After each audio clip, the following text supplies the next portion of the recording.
black powder replica firearms. It's kind of an interesting topic. Something I'm not really into in depth, but I do fool around with. And I guess a bunch of my subscribers are interested in it because most of my videos around these guns get an awful lot of hits, a lot of interest. And as we know, there's a lot of choices, a lot of things of building your own, building a kit. There are a lot of guns that are ready-made. A couple examples. This is like the Civil War type gun, like this musket here. There's several companies that make Civil War copies. They're, pretty easy to find, quite common. And even to the Revolutionary War, your flintlock guns for that time period of the 1700s, like this Pedersoli, 1777, this French musket. They're pretty easy to get your hands on and pretty close to the originals. And I guess what it all boils down to is how authentic do you want the gun, and then again it's what time period are you interested in. Civil War, Revolutionary War in the United States, War of 1812, or the French Napoleonic Wars. There's a lot of fairly nice replicas that are commercially produced on a large scale. They're easy to find and buy. When you start getting into guns that are older or earlier type guns, as most of us know, like really what started it all was wheel locks. I was interested in getting an example of a wheel lock. And that's a whole other topic. That's going to have to be built. And your choices go to the one place in the U.S., it's based in the U.S., is the Rifle Shop. And they have, you can buy parts kits, parts, or you can have them assemble the firearms. They have an extensive line of guns that do go back to matchlocks and wheel locks. They're probably one of the only people I've found that have an actual business that stock or catalog the guns. But again, they're not finished examples.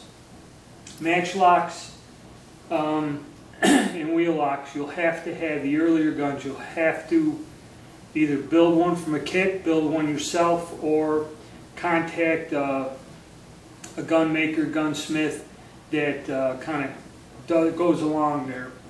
And I found, as far as matchlocks go, 2 gun makers I know of, and they don't advertise. They're kind of hard to find.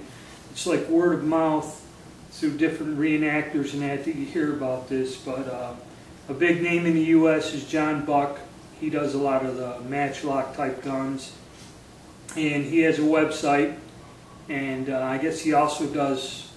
I guess he had pictures there like blunderbusses and like Revolutionary War flintlocks. And I've seen several examples of his work. He will build custom guns. One in particular he did was the matchlock flintlock musket, kind of a double thing there, which he built for someone that found this gun, and I guess the two of them worked together, and he built this for someone I know. It was pretty interesting. And then when it comes to wheel locks, there's another guy. He's on YouTube, and he's doing a big thing on Facebook, and he's on several black powder forums.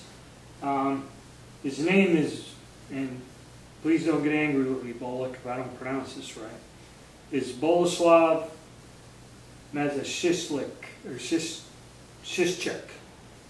I didn't pronounce it right at all, but we just refer to him as Bolek. On YouTube, if you go to my the description of this video, I'll write down his YouTube username is Bolek1964, and he goes by his name on Facebook, and there's a lot of photographs he has of the work he does. And he has a lot of different projects he did in the wheel lock area. He recreates wheel-lock pistols, muskets. His work's pretty phenomenal, and I've done business with him. So in my searches, I contacted 3 gun makers. It was John Buck, which is the first one, which I have an example we're going to review. Bolek, and I contacted him, and I have a firearm that we're going to review from him. And the third one is Leonard Day. Leonard Day, basically, I found his phone number on a forum somewhere. Called him up, talked to him a little bit. He's a real nice guy, real likable, talkable fellow. And he builds like a matchlock, an English with an English-style doglock Fowler, and that's the gun that I asked him to build for me. And he has several older ones. They're all from the 1650s, 1625 era.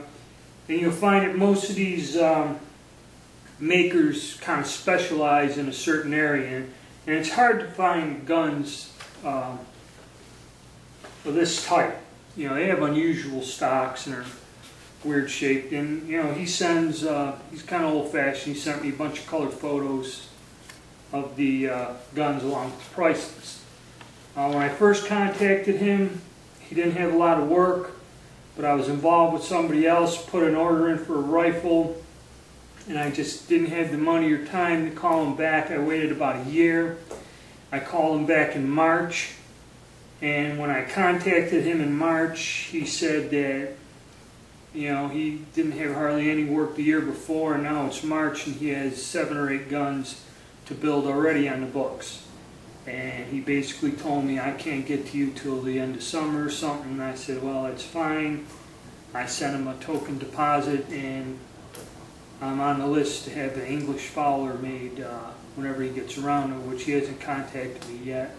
So I guess he hasn't got to it. He's been pretty busy this year. So you will run into that sometimes.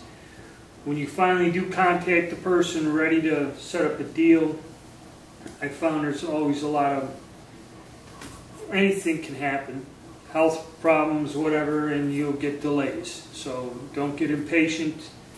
It's just the name of the game. So Leonard Day's, you know, we don't have an example of his work. We can't cover him. But John Buck and Bolek, I do. I do have 2 guns. You had videos unboxing both of them.